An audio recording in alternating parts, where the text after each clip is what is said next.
नमस्कार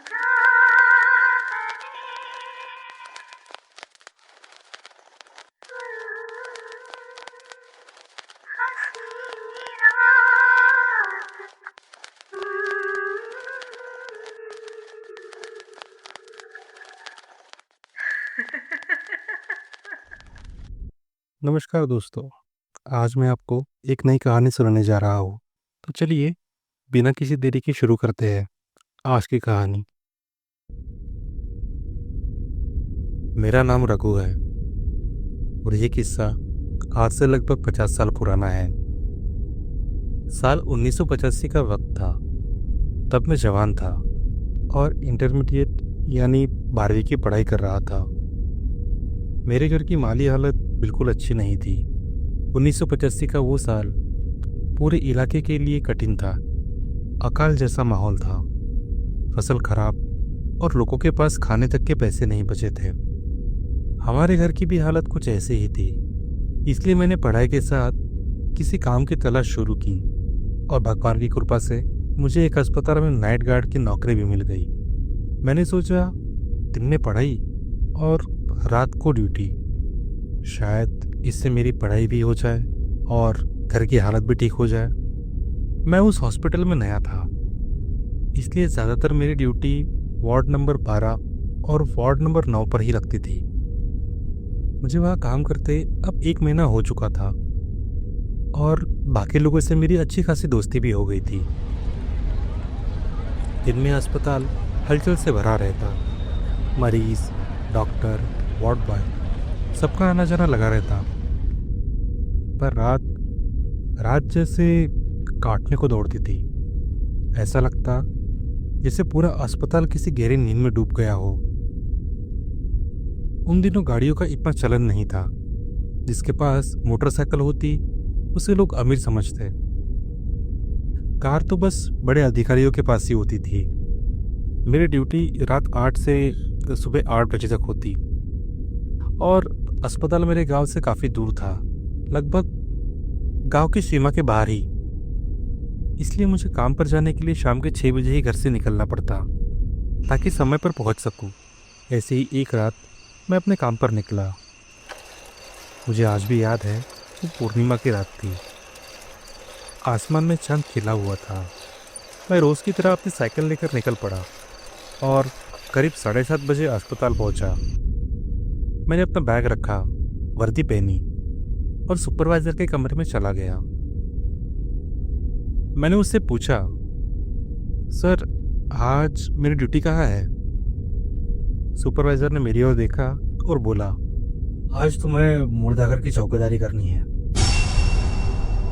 ये सुनते ही मेरा गला सूख गया। मैं डरपोक नहीं था, लेकिन मुर्दाघर, ये शब्द एक अजीब सिरन पैदा कर देता है। मैं कुछ देर चुप रहा, फिर हिम्मत कर बोला, सर कहीं और। वो हल्का सा हंसा और बोला, नहीं रघु, आज ये ड्यूटी तुम्हें ही करनी होगी। 4 लोग छुट्टी पे है और मुर्दाघर की निगरानी जरूरी है। वैसे भी एक ना एक दिन तो तुम्हारी ड्यूटी वहां लगनी ही थी। वो दिन आज समझ लो। उसकी बात सुनकर मेरे माथे पर पसीने की बूंदें उतर आई। वो मुझे आगे समझाने लगा, देखो, वहां एक कोल्ड चेम्बर है, तुम्हें उसके बाहर ही बैठना है। बस एक बार अंदर जाकर देख लेना कि सभी चेम्बर ठीक से बंद है या नहीं। एक बार चेक करने के बाद अगर कोई बॉडी रात में आए तो ही चेम्बर खोलना। और हाँ, डेली लॉग बुक में एंट्री करना मत भूलना। ये लो चाबी। इतना बोलकर उसने मेज पर चाबी रख दी। मैं उस चाबी को बस घूर रहा था। फिर मैंने कांपते हाथों से वो चाबी उठा ली और कुछ पल के लिए वही खड़ा रह गया। सुपरवाइजर का ध्यान मेरी ओर गया। उसने कहा, अरे अब जाओ भी, या पूरी रात यही बिताने का इरादा है? उसकी आवाज ने मुझे एक झटका सा दिया। मैंने अपना टिफिन उठाया और साइकिल लेकर मुर्दाघर की ओर चल पड़ा। मुर्दाघर अस्पताल से काफ़ी दूर था। वो इलाका पूरी तरह सुनसान था। आसपास खेत, झाड़ियाँ और खुला मैदान था। साइकिल पर बैठते ही एक ठंडी हवा का झोंका मेरे चेहरे पर आ लगा। और झाड़ियों की सरसराहट मेरे कानों में अजीब सी आवाज़ भरने लगी। उस दिन मुझे लगा कि इंसान का डर उसके दिमाग पे चढ़ता है। वो डर आपको वो भी दिखाता है जो है नहीं, और आप वो सब सुनने और देखने लगते हो। और वही डर आज मेरे दिमाग के साथ भी खेल रहा था। रास्ते की हर आवाज़ मुझे बेचैन कर रही थी।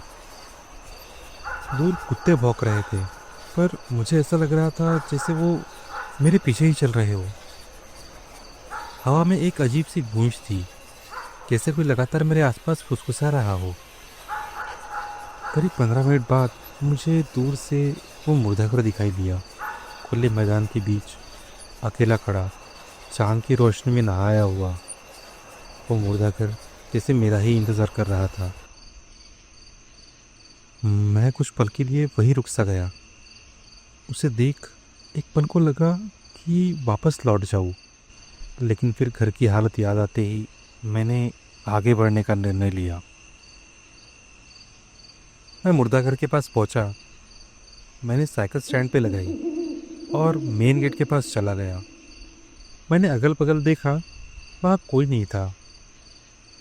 पूरी जगह पर एक अजीब सी नमी और ठंड फैली हुई थी। मैंने जेब से चाबी निकाली, पर उस जगह को देख मेरे हाथ कांप रहे थे। मैंने जैसे तैसे कर खुद को संभालने की कोशिश की। मैंने गहरी सांस ली और भगवान का नाम लेकर ताला खोल दिया।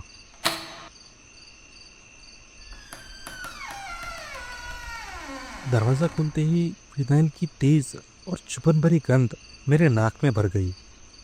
ऐसा लगा जैसे वो गंध मेरे गले तक उतर आई हो, सीधे पेट तक। मैंने अंदर देखा। अंदर बिल्कुल अंधेरा था। मैंने अपनी टॉर्च ऑन की और स्विच बोर्ड ढूंढने लगा। कुछ देर ढूंढने के बाद मुझे आखिरकार वो मिल गया और मैंने लाइट ऑन कर दी। लाइट जलते ही उस सूने पड़े मुर्दाघर में उजाला हो गया। मैंने उस जगह को पहली बार ठीक से देखा। वो एक लंबा, ठंडा, सीलन भरा कॉरिडोर था जो अंत में जाकर मुड़ता था, ठीक वैसे जैसे अंग्रेजी का एल शब्द होता है। और जहाँ कॉरिडोर खत्म होता था वही आखिर में कोल्ड स्टोरेज रूम था, जहाँ लाशें रखी जाती है। मैं उस जगह को घूरता रहा। वहाँ दीवारों पर पीली टाइलें लगी थी और फर्श पर फिनाइल की परत चमक रही थी। जहाँ कॉरिडोर मुड़ता था वहाँ की लाइट टिमटिमा रही थी, जिसे किसी भी पल बुझ जाएगी। दरवाजे के पास कुछ पुरानी लोहे की कुर्सियाँ रखी थी। मैंने अपना टिफिन वहीं रखा। वहीं एक तरफ एक पुराना पंखा रखा था, जिसे मैंने तुरंत चला दिया ताकि थोड़ी आवाज़ हो और ये सन्नाटा थोड़ा कम हो जाए। मेरे पास एक छोटा सा ट्रांजिस्टर रेडियो था जो बैटरी से चलता था। भगवान का शुक्र था कि आज मैं उसे अपने साथ ले आया था। मैंने अपना सारा सामान ठीक से रखा और वही एक कुर्सी पर बैठ गया। मैंने ट्रांजिस्टर पर आकाशवाणी लगा दी। अब हम शुरू करने जा रहे हैं आपका मनपसंद कार्यक्रम पुरानी फिल्मों का संगीत।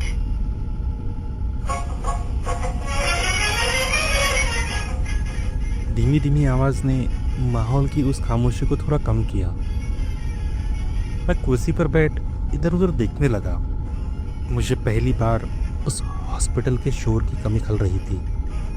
ये एक ऐसी जगह थी जहाँ इंसानों की आवाज़ मर चुकी थी और दीवारों पर हल्की सी परछाई भी आपको अंदर तक डरा सकती थी। और आज ऐसी ही जगह पर मुझे मेरी पूरी रात बितानी थी। मैं उस कुर्सी पर बैठ गाने सुनता रहा।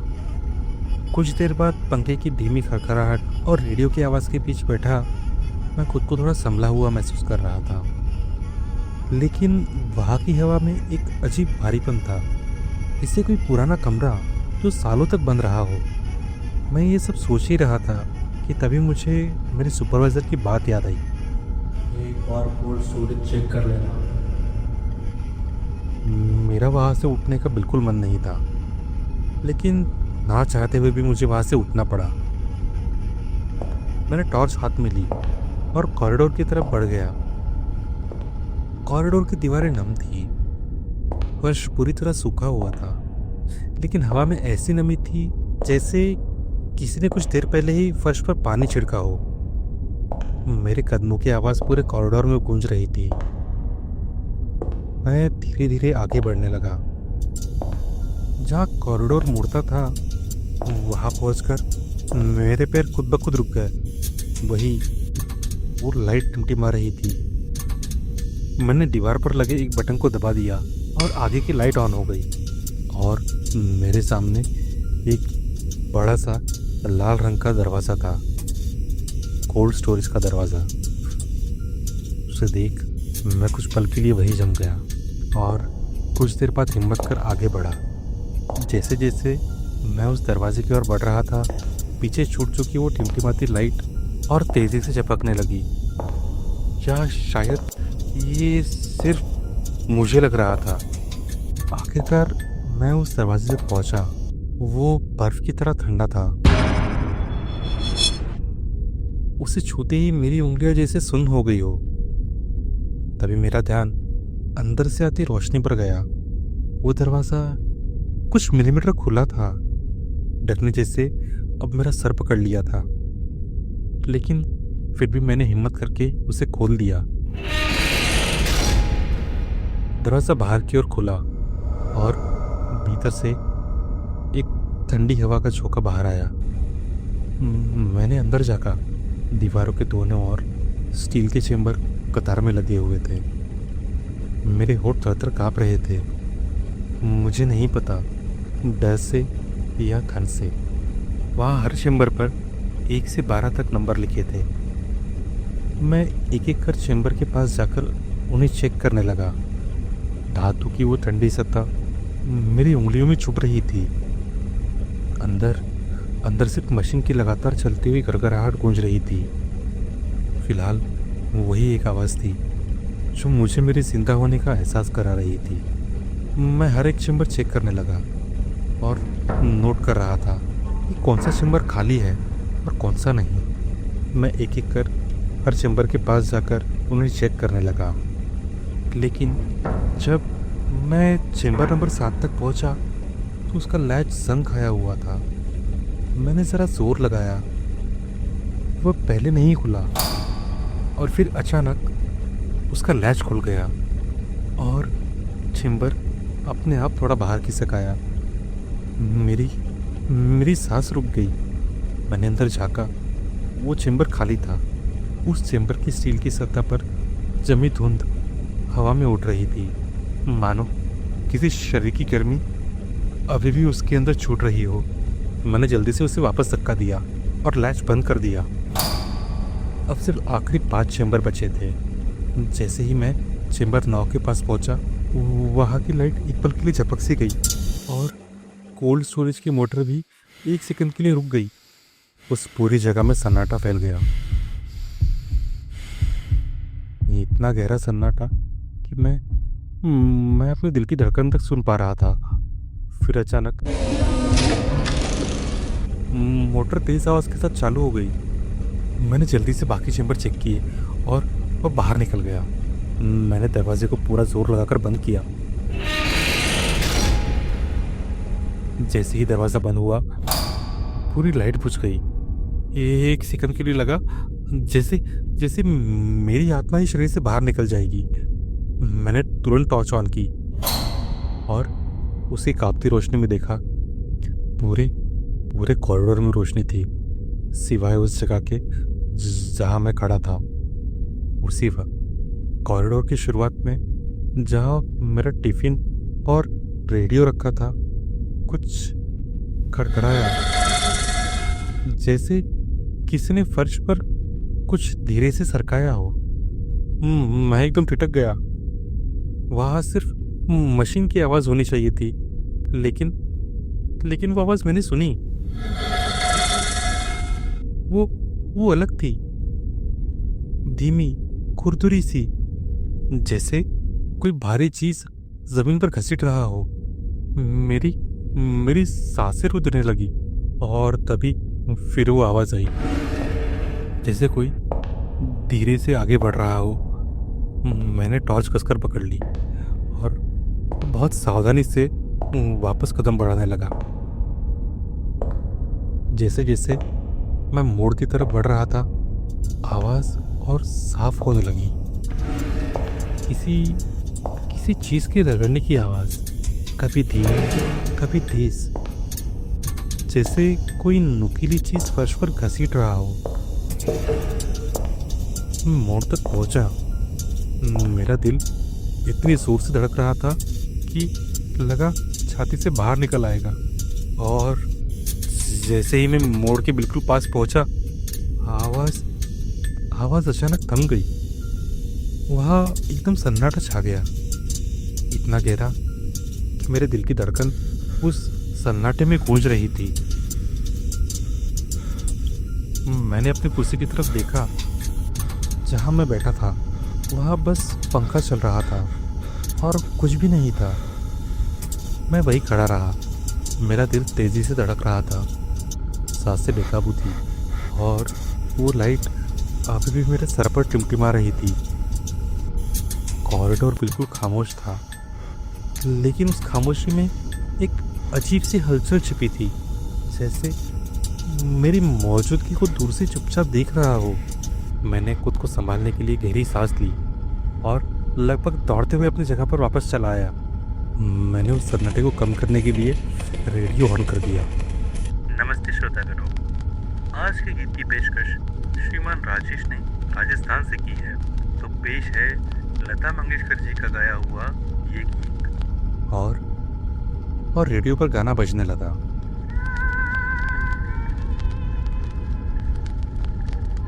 लता जी की नरम पर दर्द से डूबी हुई आवाज़, उस गीत के बोल उस अजीब खामोशी में उतरते ही पूरा माहौल बदल गया।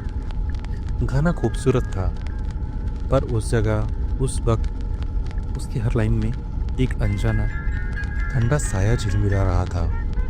मैं उस गीत में खो गया और कब मुझे झपकी लगी पता ही नहीं चला।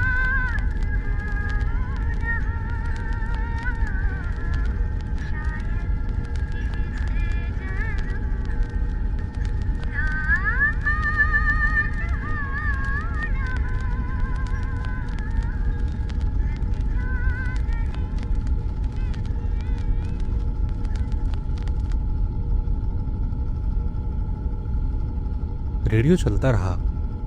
करीब 12 बजे के बाद गानों की आवाज़ बंद हो गई। मुझे झपकी तो लगी थी, पर नींद बहुत हल्की थी। अचानक मुझे बहुत हल्की सी आवाज़ सुनाई दी। पहले वो दूर से आ रही थी, फिर वो मेरे पास,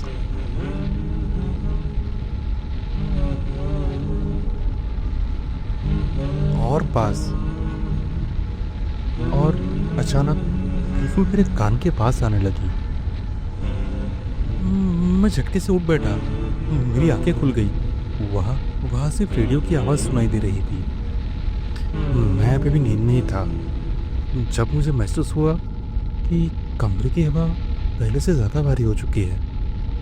फिनाइल की गंध अचानक तेज़ हो गई थी और उसमें अब पुराने कपड़े, दवाइयाँ और लोहे की एक अजीब सी मिलीजुली गंध आने लगी थी। मैंने आंखें मलते हुए उस टिमटिमाती लाइट की ओर देखा। वहाँ बस गहरा अंधेरा था। अचानक एक आवाज़ हुई। मैं जम गया। ये आवाज़ सीधे उस कॉरिडोर के अंधेरे से आई थी, जैसे किसी ने धीरे से फर्श पर कुछ ठोका हो, या जैसे स्टील के चेम्बर की दीवार भीतर से हिली हो। लेकिन ऐसा होना नहीं चाहिए था। मैं खड़ा हुआ, टॉर्च उठाई, अपने आप को समझाया शायद चूहा होगा। पर फिर दिमाग में और एक बात आई, कोल्ड स्टोरेज में चूहा, वहाँ तो बर्फ़ जमती है। कॉरिडोर बिल्कुल शांत था। मैं साफ महसूस कर पा रहा था वहाँ कोई था, कोई ऐसा जो बस खड़ा था और मुझे देख रहा था। मैंने हिम्मत कर टॉर्च कसकर पकड़ी और धीरे धीरे आगे बढ़ा। मैं मोड़ तक पहुंचा। सब कुछ वैसा ही था, वही टिमटिमाती रोशनी, वही सन्नाटा। तभी जैसे किसी ने भारी लोहे का दरवाजा जोर से बंद किया हो। आवाज आवाज सीधे कोल्ड स्टोरेज से आई थी। मेरी सांस रुक गई। मैंने खुद को संभाला और धीरे धीरे आगे बढ़ने लगा। मैं उस दरवाजे तक पहुंचा। मेरा हाथ थरथरा रहा था, मेरी उंगलियां ठंडी पड़ चुकी थी। मैंने धीरे से दरवाजे को धक्का दिया। दरवाजा आवाज करते हुए खुल गया। मैं वही खड़ा रह गया और अंदर देखा। सारे चेम्बर्स बंद थे सिवाय एक के, चेम्बर नंबर 7, जिसे मैंने खुद बंद किया था। लेकिन अब वो फिर से उसी उंगली जितना खुला था, बस इतना ही। लेकिन उतना भी काफी था किसी का ध्यान अपनी ओर खींचने के लिए। और तभी अंदर से एक बेहद धीमी पर बेहद साफ आवाज आई, जैसे कोई उंगली से अंदर की स्टील की दीवार को कुरेद रहा हो। मैं पत्थर की तरह वही जड़ हो गया। अब मुझे एक बात समझ आ चुकी थी। मुर्दाघर में कोई दिख नहीं रहा था, लेकिन कोई था और वो मुझे देख रहा था। मैंने अपने टॉर्च की रोशनी उस लोहे के दरवाजे पर टिकाई ही थी कि अचानक रेडियो से हल्की आवाज आने लगी। वो आवाज तो बिल्कुल साफ सुनाई दे रही थी, जैसे कोई मेरे पीछे ही खड़ा हो। और अब अगला गाना श्री रघुनंदन दास के लिए, जो इस वक्त मुर्दाघर की चौकीदारी कर रहे हैं। मेरे सीने में जैसे किसी ने बर्फ ठूस दी हो।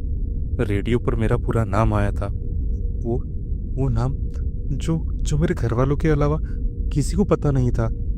मेरे होठ कांपने लगे। रघुनंदन दास। रेडियो से फिर आवाज आई और मैं वही जड़ होकर खड़ा रह गया। कुछ सेकंड तक ऐसा ही सन्नाटा पसरा रहा। लगा कि वहां की हवा मर चुकी हो। और फिर एक गाना शुरू हुआ।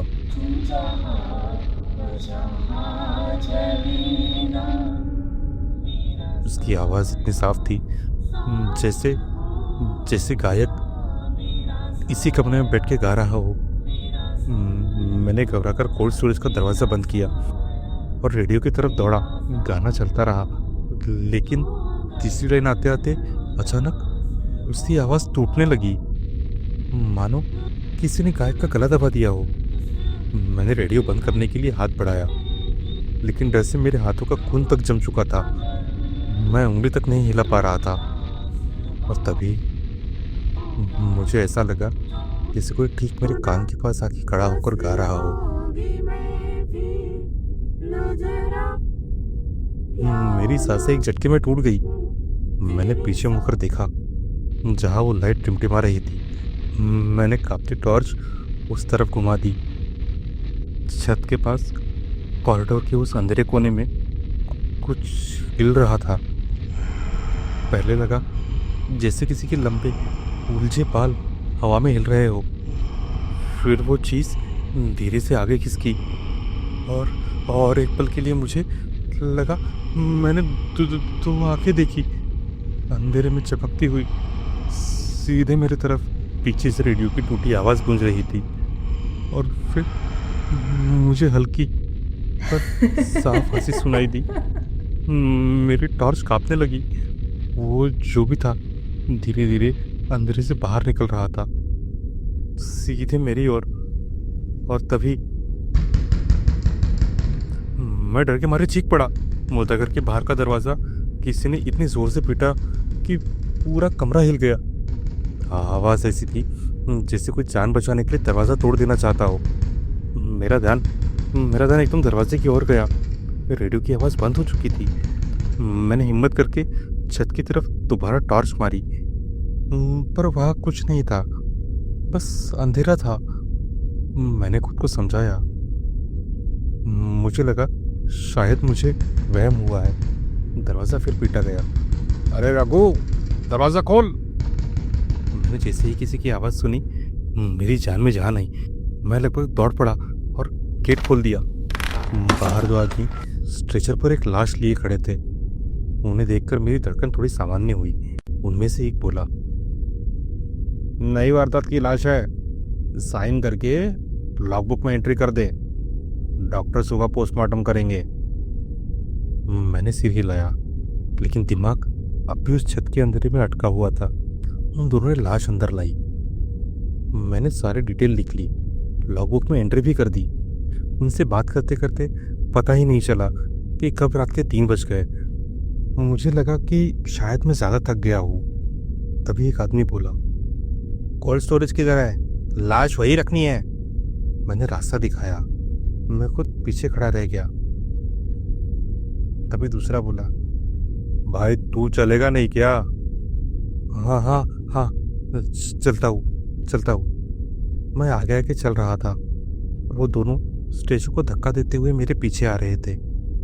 हम कोल्ड स्टोरेज पहुंच गए। मैंने हाथ बढ़ाकर दरवाज़ा खोला। अंदर तुरंत वही फिनाइल की ठंडी काटती गंध नाक में घुस गई। तभी उस पहले आदमी ने पूछा, कौन सा चेंबर खाली है? मुझे मालूम था चेंबर नंबर 7 खाली है। मैं सीधा उसी की तरफ गया और दरवाज़ा खींचकर खोल दिया। लेकिन जैसे ही दरवाज़ा खुला, मेरी चीख गले में ही अटक गई। चेंबर नंबर 7 भरा हुआ था। अंदर एक लाश पड़ी थी। उसका चेहरा ढका नहीं था। उसकी आंखें और मुंह पूरी तरह खुले थे, जैसे मुझे ही घूर रही हो। मैं घबराकर चिल्लाया, ये कैसे? ये तो खाली था। दोनों आदमी मेरे पीछे आए और मुझसे पूछा, क्या हुआ? मैं कांपते आवाज में बोला, ये चेंबर खाली था, यहाँ कोई बॉडी नहीं थी। दोनों ने एक दूसरे की ओर देखा, फिर अचानक हंस पड़े। अरे पगले, ये मुर्दा घर है, यहाँ लाशें अपने आप इधर उधर नहीं जाती। दूसरा बोला, चल कोई और चेंबर खोल दे, इसमें डाल देते हैं। मैं एकदम पीछे हटा। मेरी टॉर्च अब भी उस लाश के चेहरे पर थी।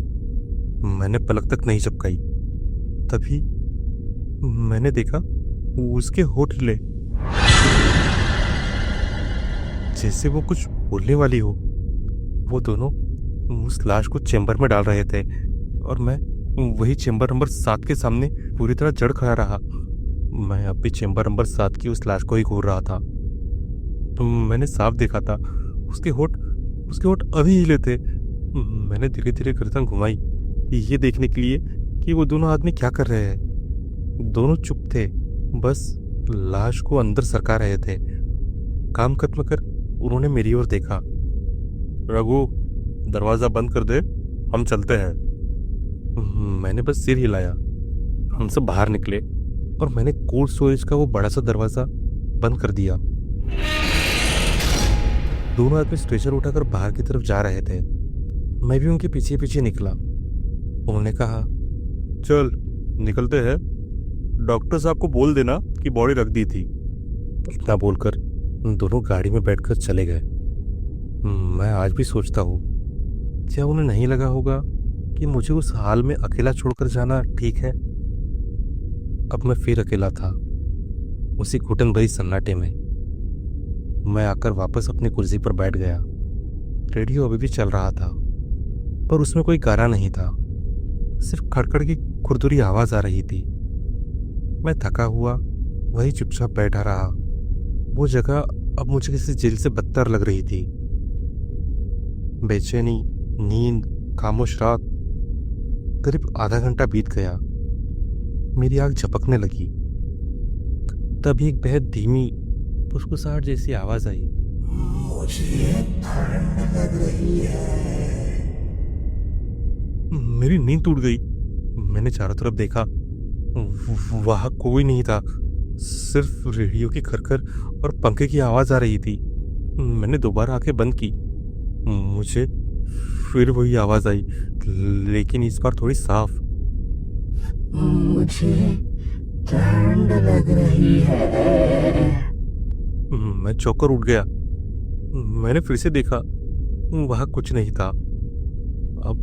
अब मेरी नींद पूरी तरह गायब हो चुकी थी। और फिर तीसरी बार वो आवाज इतनी साफ थी, इतनी पास, जैसे कोई कोई मेरे कान के एकदम पास खड़ा हो। मुझे ठंड लग रही है, मुझे इस जगह से बाहर निकालो। और तब मुझे एहसास हुआ वो आवाज रेडियो से आ रही थी। मेरी सांस अटक गई। मैं वही ठिठक गया। तभी कोल्ड स्टोरेज की तरफ से किसी नुकीली चीज से खुरेचने जैसी आवाज आने लगी। मैंने टॉर्च उठाई और उसकी रोशनी उस अंधेरे हिस्से की तरफ मोड़ दी। दरवाजे के नीचे के छोटे वेंट में एक गहरी काली परछाई हिल रही थी। मेरा दिल जोर जोर से धड़कने लगा, सांस रुक सी गई और फिर अचानक सब रुक गया। ना कोई आवाज, ना कोई परछाई। मैंने देखा मैं अपनी कुर्सी पे बैठा था। रेडियो अब भी चल रहा था, सिर्फ खरखर की आवाज आ रही थी। मैंने खुद से कहा शायद कोई बुरा सपना है या थकान। मैंने समय देखा, रात के 3:30 बजे थे। मैं खुद पर हंसा। मेरे बगल में पोस्टमार्टम रूम था, वहाँ एक बेसिन था। मैंने सोचा जाकर मुंह धो लेता हूँ ताकि मेरी नींद कुछ कम हो जाए। मैं उठा और बेसिन की तरफ गया, चेहरे पर पानी मारा। मुझे अब भी समझ नहीं आ रहा था कि मेरे साथ जो हो रहा है वो सच है या मेरा वहम। मैं वापस कुर्सी पर आया। मैंने अपना बैग खोला, उसमें से अखबार निकाला और पढ़ने लगा। स्टेशन रोड पर 2 घरों में चोरी, पुलिस की हाथ खाली, राज्य परिवहन बस दुर्घटनाग्रस्त, 12 यात्री घायल। उत्तर भारत में बढ़ेगी ठंड, पारा फिर गिरेगा। तभी मेरी नज़र एक खबर पर पड़ी जिसे देख मेरी आंखें फट गई। मुर्दा घर के चौकीदार की संदिग्ध मौत। मैं चौंक पड़ा। मैंने आगे पढ़ा, शहर के सिविल अस्पताल स्थित मुर्दा घर के चौकीदार रघुनंदन दास, उम्र 24 वर्ष, बीती रात संदिग्ध परिस्थिति में मृत पाए गए। बस इतना ही लिखा था। मेरे हाथ में अखबार कांपने लगा। तभी कुछ जोर से थपथपाने की आवाज़ आई। मैंने देखा वो आवाज़ पोस्टमार्टम रूम से आ रही थी। उस कमरे का दरवाज़ा खुला था और हल्की हवा से झूल रहा था। मैं कांपते हुए उसकी ओर पड़ा। अंदर की लाइट टिमटिमा रही थी। मुझे याद था पहले उस कमरे पर ताला लगा था, लेकिन अब दरवाज़ा खुला था और अंदर से रोशनी आ रही थी। मैंने हिम्मत कर उस दराज से झांका और जो देखा वो उसने मेरी आत्मा जमा दी। अंदर वही वार्ड बॉय स्ट्रेचर पर लेटा था जो थोड़ी देर पहले लाश लेकर आया था, और दूसरा उसके बगल में खड़ा था। बड़े से चाकू से उसके पैर काट रहा था जैसे कोई मरा हुआ पड़ा हो।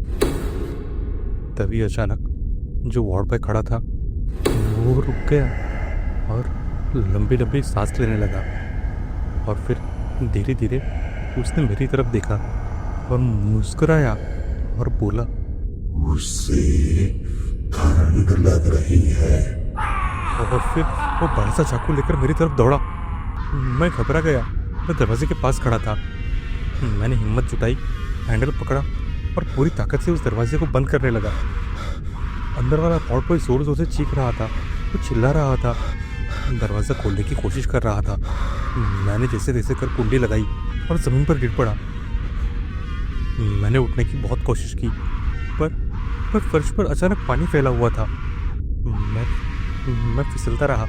मैं खड़ा नहीं हो पा रहा था और वो वार्ड बॉय अंदर से चीख रहा था।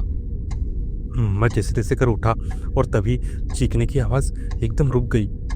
मैंने चारों तरफ देखा। अब वहाँ ना पानी था, ना कोई आवाज़। पोस्टमार्टम रूम का दरवाज़ा फिर से ताले में बंद था, जैसे कुछ हुआ ही नहीं। मैं अब सच और भ्रम में फर्क नहीं कर पा रहा था। मैं बस भागना चाहता था। मैंने अपनी साइकिल की चाबी उठाई, दरवाजे की ओर दौड़ा। मैंने दरवाज़ा खोलने की कोशिश की, पर वो जैसे अटक गया था। जितना भी जोर लगाया पर वो नहीं खुला। तभी मेरे पीछे से आवाज़ आई। बहुत ठंड है, मुझे बाहर आने दो। मेरी हिम्मत नहीं थी, लेकिन फिर भी मैं धीरे धीरे पीछे मुड़ा और मैंने पीछे मुड़कर देखा। जहाँ वो लाइट टिमटिमा रही थी, वही एक औरत खड़ी थी। वही औरत, चेम्बर नंबर 7 वाली। उसके पूरे शरीर से पानी टपक रहा था। बाल बाल चेहरे पर चिपके थे। उसकी एक आँख दिख रही थी और वो मुझे ही घूर रही थी। धीरे धीरे मेरी तरफ बढ़ने लगी। उसने पहला कदम रखा और उसी वक्त पूरे मुर्दा घर की लाइट चली गई और वहां सिर्फ अंधेरा था और उसके पैर की आवाज आ रही। मैं बुरी तरह चीख रहा था। मैं पूरी ताकत से दरवाजा खींचने लगा। वो हल्का सा खुला, सिर्फ इतना कि बाहर से आती चांदनी की हल्की रोशनी अंदर आ सकी। मैं बेतहाशा चिल्ला रहा था और रो ही जा रहा था। अब मैं वहाँ एक पल भी रुकना नहीं चाहता था। तभी मेरी गर्दन पर कुछ बर्फ सा ठंडा चिपचिपा सा लगा। मेरी सारी चीख, सारी हिम्मत जैसे रुक गई। और तभी किसी की सांस मेरे कान को छू गई और फिर वो आवाज मेरे कान में गूंजी। अंदर बहुत ठंड है, तुमने दरवाजा क्यों बंद किया? मुझे ठंड लग रही है। क्या मैं तुम्हें जला दूं? उसकी आवाज ये इतनी भयानक थी कि मैं अपने होश खो बैठा और बेहोश हो गया।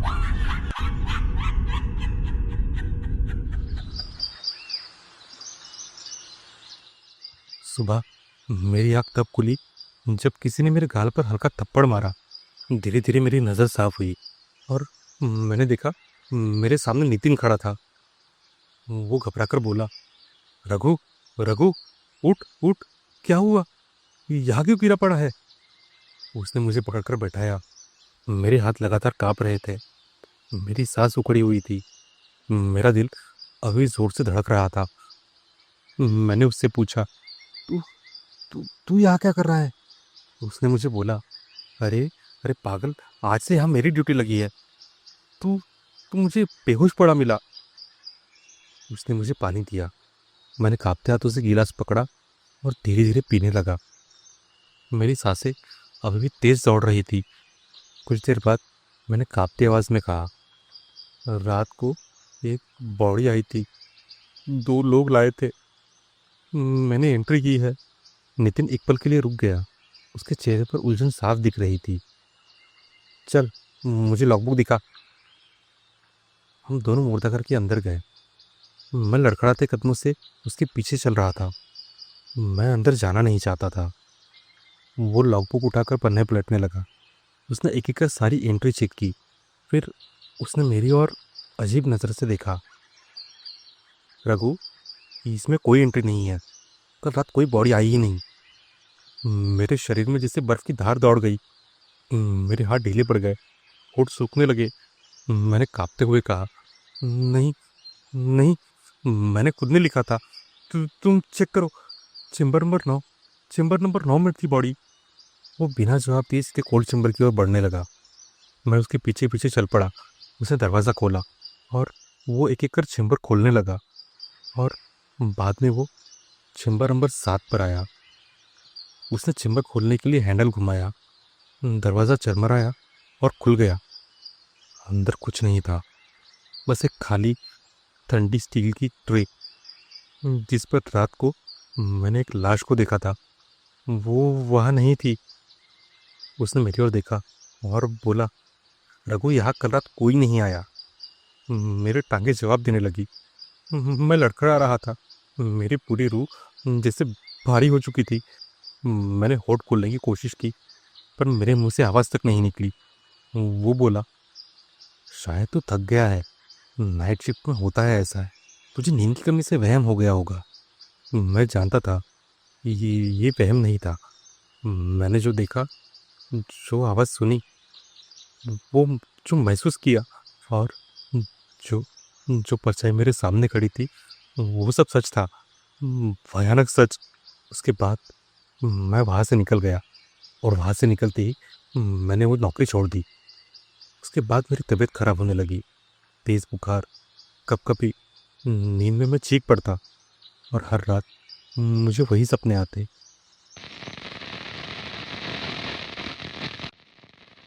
आज पूरे 50 साल बाद भी जब मैं उस रात को याद करता हूँ, मेरी रीढ़ में वही सिरंग दौड़ जाती है। मैं कभी-कभी सोचता हूँ, उस रात जो मेरे सामने था, वो कौन था? और उससे भी ज़्यादा खौफनाक सवाल, वो मुझसे क्या चाहता था? शायद मैं आज भी नहीं जानता, और शायद मैं जानना भी नहीं चाहता।